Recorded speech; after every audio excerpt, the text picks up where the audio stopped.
galera, tudo bem com vocês? Estamos aqui para mais uma aula, né? Agora a gente vai falar, entrando propriamente na citologia, né? Vimos aí no capítulo 2 de Bio 1, a gente viu a introdução à citologia, né? O que era a célula, o que compunha a célula. Agora a gente vai começar propriamente a ver as estruturas que compõem a célula, né? Então, a gente vai começar de fora para dentro, tá? Então, a gente vai ver a primeira estrutura aí, que é a membrana plasmática, ok? Então, a membrana plasmática, ela é a estrutura mais externa que a gente vai ter, bem, em todas as células, tá bom? É, to, Todas as células, qualquer uma, procariótica, eucariótica, vegetal, animal ou de qualquer outro ser que tenha células, a estrutura que todos eles têm como envoltório é a membrana plasmática, tá? É, Podem existir outros envoltórios, no caso de bactérias, eles têm uma parede celular de peptídeo-glicano, tá? De proteínas misturadas a açúcares. Os vegetais também têm uma parede celular pelo lado de fora, que é inclusive o que o Robert Hooke viu, né? Que é uma parede celular de celulose, ou seja, de um componente de um polissacarídeo, né? Um açúcar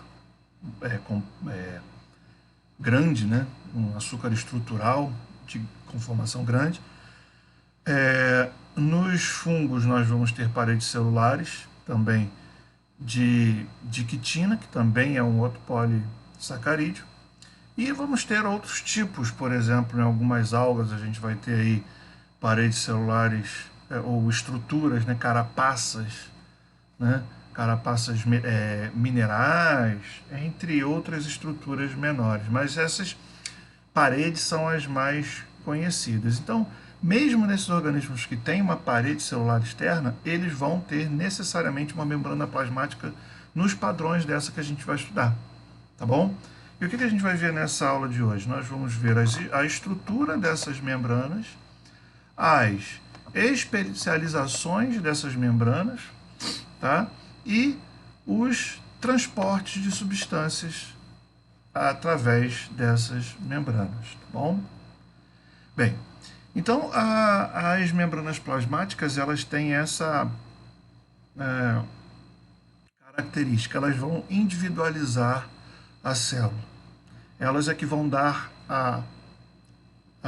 a identidade da célula, porque é a partir dessa membrana plasmática que a gente vai ter o surgimento, né, de um ambiente interno mais estável, né? Então, é com uma biomembrana que a gente vai ter, então, um ambiente, uma situação que propicia, então, essa vida, o metabolismo e todas aquelas características que aparecem dentro das células, né? Lembrando que a gente viu, né, a frase de Schumann, né, que dizia que a vida realmente está acontecendo por conta de cada célula, dentro de cada célula que a vida acontece, tá? Então, a gente evidencia essas membranas em diversas situações, tá? Em diversas situações, até laboratoriais. Elas expandem-se, elas murcham, elas estouram, tá? E elas têm uma conformação. Essa conformação é dada pelo modelo de Singer e Nicholson, que é uma chamada de bicamada de fosfolipídio. Então, como a gente está vendo aqui, ó, onde eu vou marcar, esse aqui é um fosfolipídio, ou seja, é um lipídio importante aqui porque ele tem uma parte, essa parte da cabeça aqui é hidrofílica, ou seja, é polar. E essa parte da cauda, essa parte aqui de baixo, essa parte aqui, ela é apolar. Portanto, não se mistura à água, é hidrofóbica. Então, a gente diz que os fosfolipídios são substâncias anfifílicas, porque tem uma parte polar, que se une à água, e uma parte apolar, que repele a água. Tá certo? Bem, e isso vai fazer uma diferença grande aqui na questão da membrana, como a gente está vendo aqui, ó.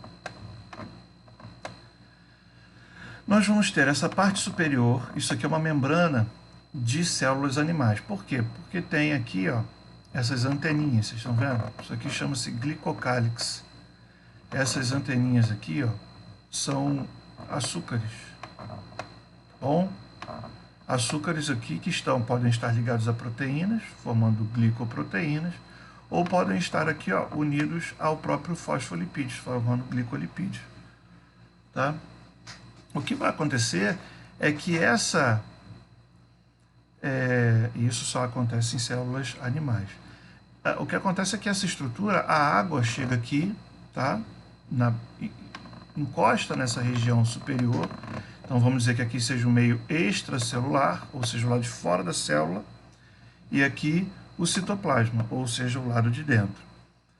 Então, essa bicamada de fosfolipídios, você veja aqui, ó, tem fosfolipídios aqui, ó, de cabeça para cima, vou marcar aqui com uma canetinha.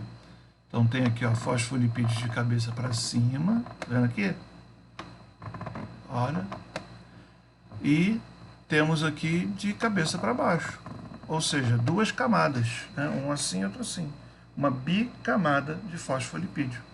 Tá? Bem, essa bicamada de fosfolipídio, ela tem um papel importante, né?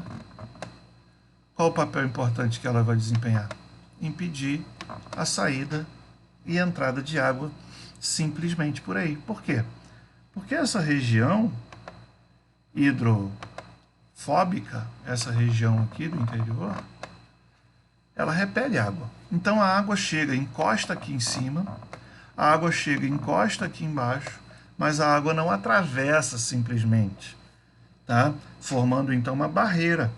E se não atravessa a água, várias substâncias diluídas em água não atravessam de forma simples. Forma então uma individualização, tá? Vou aproveitar esse slide também para mostrar as outras estruturas. O que a gente tem aqui? Ó? Uma proteína que atravessa um lado ao outro, tá vendo? A gente chama essa proteína de proteína integral ou transmembranar. É uma proteína globular, uma proteína que passa de um lado para outro, trabalhando como uma enzima. Tá? Nós temos proteínas como essa aqui, ó, que só está do lado de dentro, que a gente vai chamar de proteína periférica ou extrínseca. Tá? Temos vários aqui modelos. Tá? A gente tem outra aqui, ó, proteína transmembranar, tá vendo aqui? Em hélice. Tá? Temos várias formações, várias conformações. E temos esse tipo de proteína aqui, ó, que são os canais, que a gente já vai ver mais à frente a função deles. Nas células animais, nós vamos ter essas glicoproteínas, esses glicolipídios, que são aqui, ó, glicídios, tá? Que são receptores de sinais, tá certo? Eles aqui capturam substâncias, ou eles que percebem, entre aspas, as substâncias que estão no meio, né? E sinalizam, né? Patógenos e tal, vírus se encaixam aí para poder entrar na célula nesse glicocálix, tá? Nessas glicoproteínas ou glicolipídios, depende se ele estiver ligado ao fosfolipídio, é um glicolipídio, se estiver ligado à proteína, uma glicoproteína. Então é uma bicamada de fosfolipídios, mas com várias proteínas associadas e alguns lipídios e alguns glicídios, tá? Então a gente vai chamar que é uma bicamada fosfolipídica e proteica, tá? Então, outra coisa importante, como eu estava mostrando aqui, parou, né, a agitação aqui desse, vamos ver se ele volta. Aqui, ó, nessa imagem aqui embaixo, esses fosfolipídios, eles não estão parados, eles estão em movimento. Por quê? Porque essa região apolar aqui de baixo, ela está sempre, na realidade, a região polar em cima, como ela tem a mesma carga, essas regiões polares elas ficam se repelindo, repelindo, repelindo. Então isso fica em constante movimentação, tá? Tá aqui, ó, no cantinho aqui, ó, tem o fosfolipídio onde eu estou marcando. Você vai ver ali um fosfolipídio meio de lado, né? É por quê? Porque essas cabeças polares, elas ficam, né? Imagina, se for todo mundo negativo, negativo com negativo, se repele, né? Cargas iguais se repelem. E esse movimento de se repelir vai produzir o quê? Uma movimentação dessa membrana. Então essa membrana é um mosaico fluido, a gente chama de um mosaico fluido, que elas ficam nessa agitação. E aí tem várias formas delas mudarem, né? Quando o que está em cima vem para o que está em cima vem para baixo, o que está embaixo vai para cima, a gente chama de flip-flop, tá? Eles podem girar assim de um lado para outro. E aí tem vários movimentos desses das membranas, tá bom? Então ele não é uma barreira fixa, ela tem um equilíbrio dinâmico, ela fica se movimentando ali, tá bom? Legal. Bem, vista a membrana, agora a gente vai falar um pouco das especializações dessa membrana, tá? Desse slide eu vou destacar dois tipos de especialização. A junção, chamada de desmossoma, que é essa aqui, ó, ela une duas células. Geralmente isso aí vai estar em tecidos epiteliais, que tem células muito justinhas uma com a outra, tá? Que vão revestir os tecidos, revestir os órgãos internamente, externamente, chamados epitélios. São células muito juntinhas. Essas células, elas se unem através de algumas especializações, mas a que mais destaque ganha é esse chamado desmossoma, que parece dois botões, sabe aquelas blusas de botão que tem dois botões de metal, um botão de um lado e outro que se encaixam assim e fica preso? Então ela parece com isso. E ela vai ancorar, como está aqui, ó, ancora os filamentos intermediários de uma célula aos de uma célula adjacente. Então aqui nós vemos os filamentos, tá, no meio da célula, e esses filamentos se entrelaçam. E isso causa uma união na célula, tá? União nas células, em duas células laterais, tá bom? Bastante comum isso aí em células justapostas do tecido epitelial, tá? E eu vou destacar também que é muito importante isso aqui em cima, ó, que a gente chama de microvilosidades. O que essas microvilosidades vão fazer? Elas aumentam a superfície de absorção. Por exemplo, é isso que a gente tem no intestino delgado. A gente tem as vilosidades do intestino, ou seja, por dentro o intestino já é todo retorcido, a gente vai ver numa imagem no próximo slide. Mas se você olhar mais para dentro, se você olhar no epitélio do intestino, as células têm essas microvilosidades aqui, ó, essas torções menorzinhas aqui, tá bom? Então isso é chamado de microvilosidade, importantíssimo para a absorção de substâncias, né, que o intestino faz, né? Ele vai absorver os nutrientes que a gente digeriu ao longo do tubo digestivo, e lá no intestino a gente vai ter isso, tá bom? Então veja só, aqui eu tenho um corte do intestino, né, nessa região aqui, ó. E aqui você vê as vilosidades, tá vendo? Isso aqui é uma vilosidade grandona, é uma dobra interna, tá vendo? No intestino. Isso já aumenta a capacidade de absorção do intestino delgado. Agora, se você pegar um trechinho só desse aqui, como essa imagem aqui fez, ó, pegou aqui, ó, uma vilosidade. Essa aqui tudo aqui, ó, é uma vilosidade, tá vendo? Uma vilosidade, cheio de vasos sanguíneos para absorver substância. Agora, se você pegar uma célula dessa vilosidade, olha lá, e ampliar, olha aqui, o que tem ela que tem aqui em cima, ó? Microvilosidades, que estão aqui, ó, representadas, tá? Essas célulazinhas. Então, microvilosidades são essas dobrinhas que aumentam ainda mais a superfície. É como se fosse uma coisa dobrada que tem um monte de microdobras sobre ela. Tá? Então, aumento da superfície de contato para absorção, por exemplo, nesse caso do intestino, de nutrientes. Legal? E aqui estão os desmossomos, tá? Que são junções que acoplam duas células laterais. Tá? Aí a gente tem alguns desses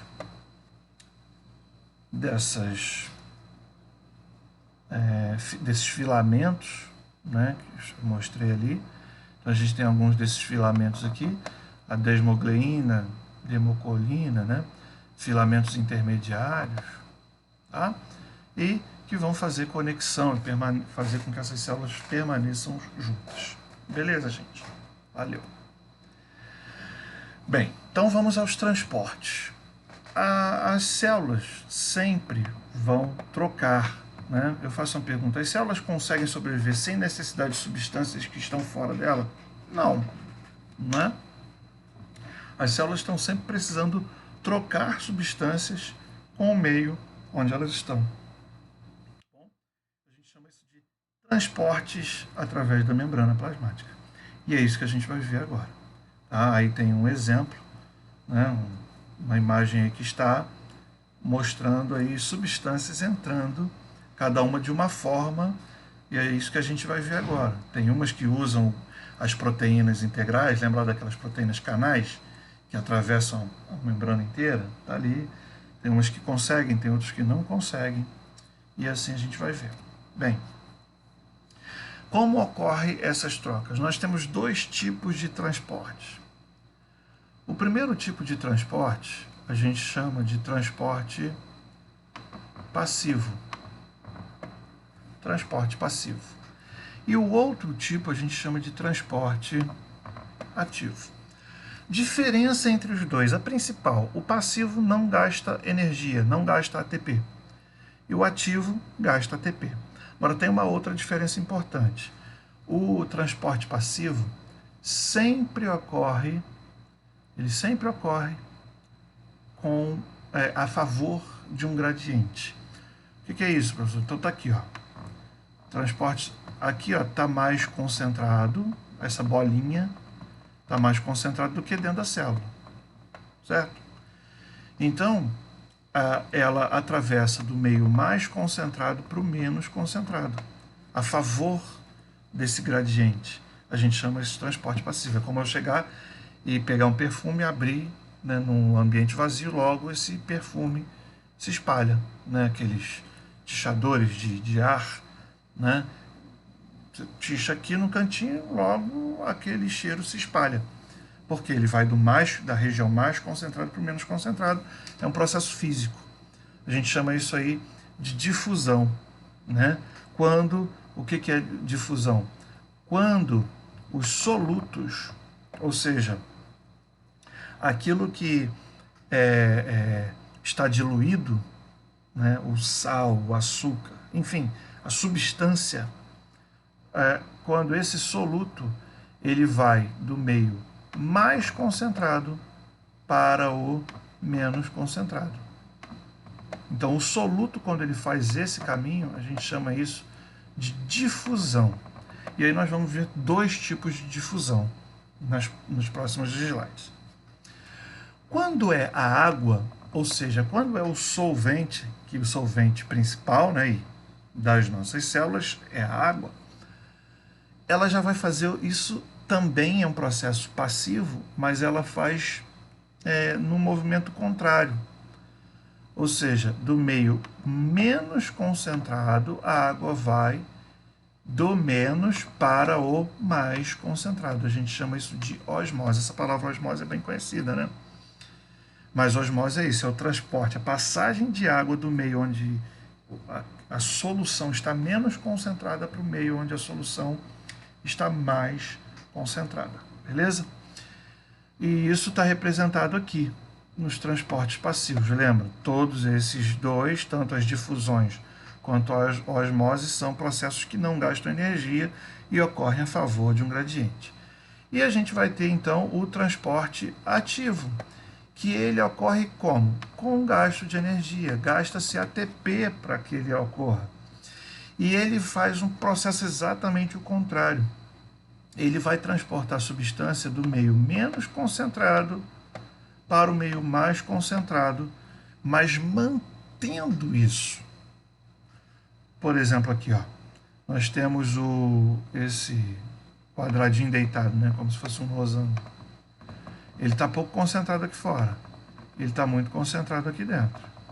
Mas mesmo assim, mesmo nessa condição, tá? A célula vai continuar jogando ele para dentro. Mesmo ele estando mais concentrado do lado de dentro e menos concentrado do lado de fora, esse transporte ativo, gastando energia, olha aqui, ó, ATP, energia, gastando energia, ele vai continuar mandando esse soluto, aí nesse caso é soluto, para dentro, contra o gradiente de concentração. Tá bom? Vamos ver isso aí então. Então, como eu falei, difusão é a passagem do soluto a favor de um gradiente, onde é mais concentrado para onde é menos. Só que a difusão tem dois tipos. A primeira delas é a simples. O que é a simples, galera?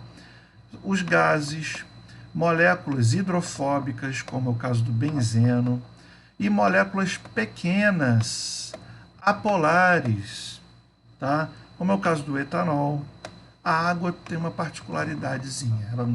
Ela atravessa, mas ela tem uma permeasezinha, que a gente chama de aquaporina, para ela passar. Mas essas outras gases, moléculas hidrofóbicas e moléculas apolares pequenas, até porque a água não é apolar, como o etanol, por exemplo, que é uma molécula pequena, apolar, então essas moléculas elas vão atravessar direto pela membrana. Elas conseguem passar aqui, ó. Então os gases, quando você enche o pulmão de oxigênio, o oxigênio atravessa direto para dentro das células por difusão. Ele passa por essa membrana. Gás carbônico, você solta, ele é produzido pelas células, chega no sangue chega no pulmão, você joga ele direto para fora. Ele atravessa as membranas por difusão simples, não precisa de nada. Ele consegue atravessar essas membranas aí. Vamos ver se aqui, esse gifzinho não está funcionando. Isso aqui mostrava isso, essa passagem, né, de substâncias aqui livremente. Bom, um exemplo de difusão simples é a hematose, que eu falei. O oxigênio chegou aqui no alvéolo pulmonar, como o alvéolo está muito concentrado de oxigênio e o sangue tem pouco oxigênio, tá vendo? Tem mais CO2, esse oxigênio entra no sangue, aqui, oxigenando, tá vendo? Formando a oxihemoglobina, que é a hemoglobina com o ferro, né? O ferro está ali, justamente vai capturar esse oxigênio, tá bom? E o gás carbônico, como ele está muito concentrado aqui e pouco, você vê que ele está em pouca pressão e pouca concentração fora, ele sai por difusão simples. Ele atravessa as membranas celulares direto, tá bom? Então esse é um exemplo de difusão simples. E nós vamos ter o outro tipo de difusão, que é a difusão facilitada, que ela ocorre para quem? Para moléculas apolares maiores, como é o caso de glicose. Os aminoácidos são moléculas polares e são grandes, tá? Que não passam, tá vendo aqui? Ó, não passam direto. E algumas moléculas carregadas, alguns íons também vão passar por aí. Tá vendo aqui a imagem, o gifzinho? Então, elas precisam do auxílio das chamadas proteínas carreadoras, proteínas que atravessam esse interior, tá bom? Então a molécula do soluto se liga aos sítios ligantes da permease, que é uma desses canais, tá bom? E se deforma e libera o soluto do outro lado da membrana, tá bom? Tá lá. Um exemplo disso aí é a questão do simporte de sódio e glicose que ocorre nos intestinos, por exemplo. Tá? Então eu vou ter aqui um gradiente de glicose, alta glicose aqui, pouca glicose do outro lado. Essa glicose atravessa. Só que ela atravessa junto com o sódio, tá bom? Simporte, os dois para o mesmo lado, tá bom? Beleza? Bem, na difusão facilitada a gente vai ter especificidade, ou seja, cada tipo de carreador vai auxiliar o próprio tipo de substância, tá? A gente tem um chamado ponto de saturação, ou seja, ocorre um limite na velocidade desse transporte, porque se eu tenho todas as proteínas cheias, todas elas ocupadas, elas estão pegando e jogando para dentro, tá? Ou para fora, tanto faz. Elas estão ali fazendo a troca. Se todas elas estiverem cheias, vai formar uma filinha para fazer esse andamento. Então, tem um aumento de velocidade, conforme aumenta o número de substrato, vai aumentando, porque tem um monte ali, isso está acontecendo em vários pontos da membrana, só que chega um momento em que todos foram ocupados, então aquela velocidade se estabiliza. Tá? Então ela tem uma curva que cresce muito, depois aquela velocidade se estabiliza. Tá bom? Que a gente chama de ponto de saturação. E às vezes rola competição. Algumas substâncias conseguem se unir aos mesmos sítios onde um soluto precisava, né?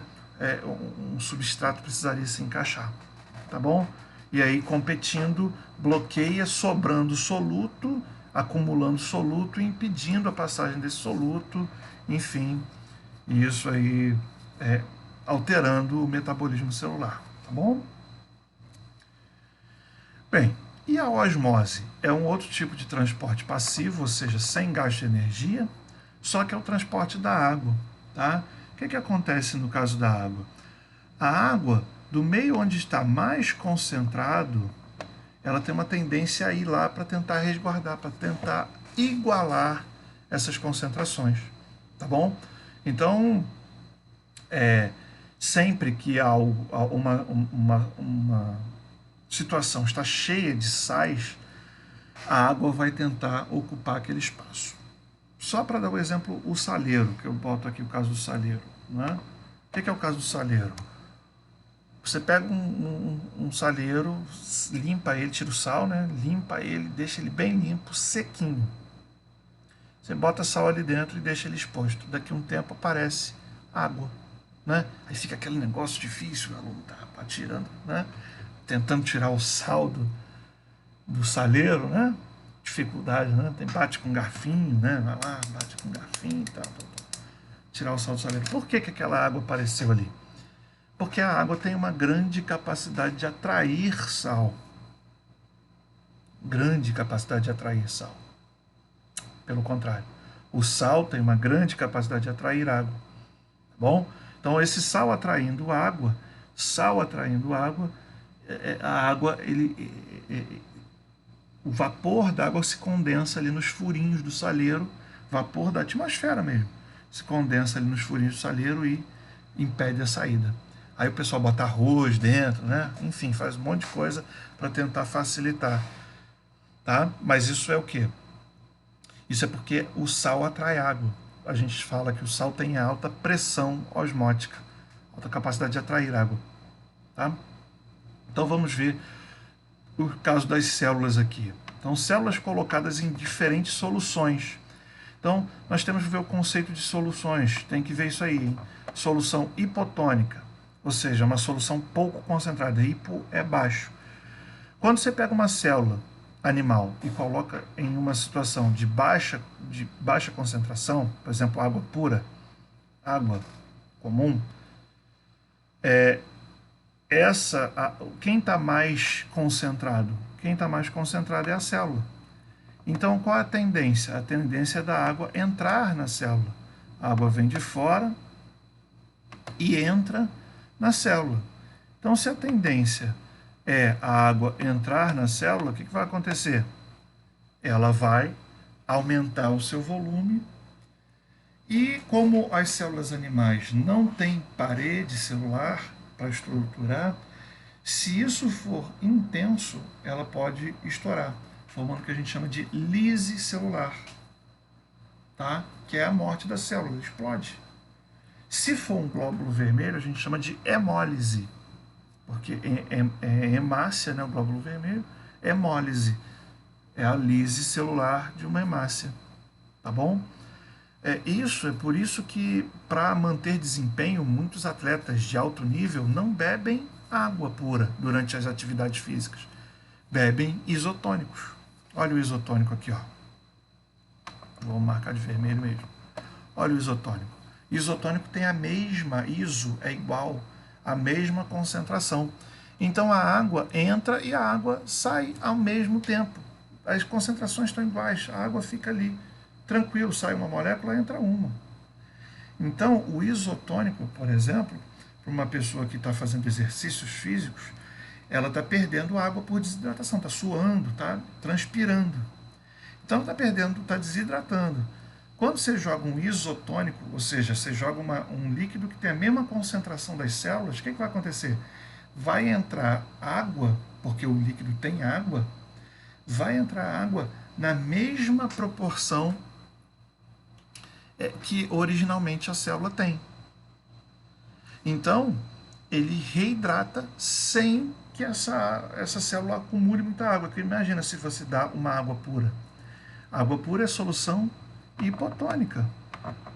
Então, se você der uma água pura, essa água vai entrar em tanto volume que as células podem se perder, se estourar, por exemplo, hemácias. Se a hemácia se estourar, o que o cara perde? Capacidade de respirar. Se ele perde essa capacidade, se as hemácias começarem a estourar, porque ele está jogando água pura, só água pura, o que vai acontecer? Ele vai perder rendimento. Ele vai perder oxigenação do tecido, vai perder rendimento. Agora, se uma pessoa entra, por exemplo, na água do mar, a água do mar é hipertônica, muito concentrada. Se o lado de fora é mais concentrado, qual a tendência da água? Sair da célula. Essa célula murcha. A gente chama isso de plasmólise. Tá bom? Então, a célula fica plasmolizada. E isso vai gerar o quê? Uma morte celular. Tá bom? Essa célula murcha. Tá bom? Bem, nas células vegetais, acontece do mesmo jeito. Assim, só um detalhe. A lise celular também é chamada de plasmoptise nas células animais, tá bom? Rompimento, plasmoptise. Bem, nas células vegetais, se eu pego uma célula vegetal e jogo numa substância, jogo numa solução hipotônica, o que vai acontecer? A tendência da água é entrar. Beleza. Só que ela tem uma parede celular do lado de fora. Então a célula incha, mas a parede celular é rígida, segura. Então a célula fica túrgida, fica inchadinha, que é uma situação normal. Para as plantas isso é até positivo. Ela manter altas concentrações de água dentro dela é até positivo, porque estrutura, né? Mantém ela bem cheinha. Tá? Se tiver muita água, excesso de água, a gente vai ver que essa água vai se acumulando aqui no vacúolo central. Lembra que eu falei que é uma estrutura que só está presente em células vegetais? Legal. Já se eu pego essa solução e coloco se eu pego essa célula vegetal e coloco numa situação de isotonicidade, também para ela entra água, sai água, ela fica um pouco flácida, mas a condição para ela é normal. Agora, o único risco para as células vegetais é colocar soluções hipertônicas. Por isso, a dificuldade de você ter células vegetais em água do mar. Por quê? Porque a água marinha é hipertônica. Nós vamos ter algas e vamos ter algumas plantas que suportam essa salinidade, mas elas têm que ter estruturas para jogar fora esse sal. Tá? Mas, de um modo geral, um vegetal, se você pegar uma plantinha de casa, jogar água com sal, você mata ela. Tá? Por quê? Porque quando você joga água salgada, hipertônica, essa água tende a sair. E aí a membrana plasmática se descola da parede celular e essa célula murcha. A planta fica toda murchinha, toda caída, tá? Igual quando falta água para ela, tá bom? Então a gente chama isso aí de murcha ou plasmólise da célula vegetal. Agora, essa situação nas células vegetais pode ser reversível, tá? Você pode, então, retorná-la para uma solução isotônica ou hipotônica e ela vai sofrer o que a gente chama de deplasmólise. Ela volta à condição cheinha, tá? Normal, túrgida. Beleza? Galera, isso é osmose, ocorre sem gasto de energia. Então vamos ao transporte ativo. Olha só, simples, transporte ativo é um transporte contra o gradiente de concentração. A gente tem um exemplo aqui. Então, ó, potássio, baixa concentração do lado de fora e alta concentração do lado de dentro. Isso é o desejável. É assim que a célula tem que funcionar. Só que mesmo tendo pouca concentração, esse potássio é mandado para dentro ainda. Continua sendo enviado para dentro. E se um potássio sai aqui por uma proteína carreadora, por simporte, enfim, por difusão facilitada, se um potássio sai aqui, 2 entram. Para cada potássio que sai, 2 entram. E o sódio? O sódio já é o contrário. O sódio, ele do lado de dentro, ele não é legal. As células não gostam de sódio muito do lado de dentro. Esse sódio tem que ficar do lado de fora. E mesmo que um sódio entre aqui, na questão simporte também, lembra lá com a glicose, ele entre por difusão facilitada, 3 sódios vão ser jogados para fora. E isso gasta ATP, galera. Gasta energia para acontecer. Vamos ver aquela imagem ali, ó. Tá abaixo, rapidinho. Olha lá. A gente vendo aqui, ó. Embaixo. Vê, ó. Eu tenho essa bolinha verde está mais concentrada do lado de dentro, e que seria o potássio. E o sódio mais concentrado do lado de fora. Mesmo assim, a bomba continua trazendo potássio, levando sódio para fora, gastando energia, tá vendo? Gastou ATP, e pegando o sódio, jogando para fora. Pegando o potássio, joga para dentro, gasta ATP para isso, e pega sódio e joga para fora. Tá bom? Ou seja, mantém essas concentrações maior de sódio do lado de fora e menor de potássio do lado de dentro. O que isso gera? Vai gerar um exemplo que a gente vai ver aqui, ó, que é o impulso nervoso, galera. Olha que interessante. As células, os neurônios, por causa do transporte ativo, o que ela faz? Geralmente ela vai ter muito sódio do lado de fora e pouco sódio do lado de dentro. Isso gera isso aqui, ó, gente, que é a polarização da membrana, uma carga elétrica. A célula é mais positiva do lado de fora e mais negativa do lado de dentro. Quando ocorre um estímulo qualquer no neurônio, o que acontece? Esse estímulo, ele bloqueia essa bomba de sódio e potássio, bloqueia isso aqui, tá? Bloqueando a bomba de sódio e potássio, olha o que acontece. Uma enxurrada de sódio para dentro, o que inverte a polarização. Do lado de dentro fica positivo, do lado de fora fica negativo. E isso vai formando uma reação em cadeia aqui, ó. Vai bloqueando a bomba de sódio e potássio em todos os pontos. E o que vai acontecendo? O impulso vai passando nesse sentido aqui, ó, no sentido do estímulo até o próximo neurônio aqui, tá bom? Ou seja, do corpo celular para o axônio, para as terminações do axônio que vão conectar um outro neurônio aqui ou a um lugar de resposta. Enfim, o que faz esse caminho aqui é justamente o bloqueio da bomba de sódio e potássio, a entrada, a enxurrada de sódio para dentro da célula, invertendo a polarização. E, conforme passou, olha o que vai acontecendo. O potássio vai sendo jogado para fora, o sódio vai sendo jogado para fora e volta, repolariza a membrana. Beleza?